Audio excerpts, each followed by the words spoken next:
Les mesures proposées par le président du Mali, Ibrahim Boubacar Keïta, vont-elles apaiser les contestations?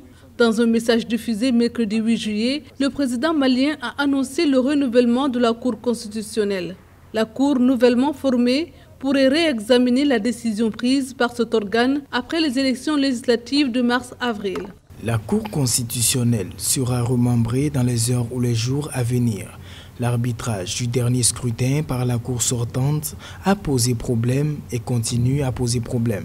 Le président a par ailleurs annoncé la venue imminente d'une mission d'appui, de conseil et d'orientation de président de Cour constitutionnelle de la CEDEAO.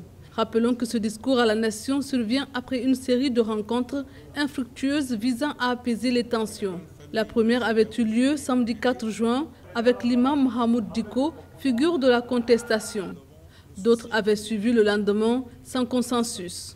Cette adresse du président Ibrahim Boubacar Keïta à la nation hier soir a certes fait ressortir donc une partie des solutions, mais pas la prise en compte des préoccupations majeures du mouvement M5 RFP. Alors, il a proposé dans son discours une recomposition de la Cour constitutionnelle. Ensuite, il a parlé également de la dissolution partielle ou totale de l'Assemblée nationale. Il a renouveler sa confiance et reconduit l'actuel Premier ministre qui est Boubou Cissé.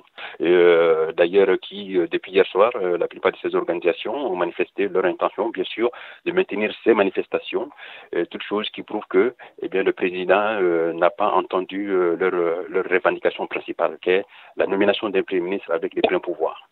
Dans son discours, le président n'a mentionné ni la dissolution de l'Assemblée nationale ou le changement de Premier ministre, et encore moins sa démission.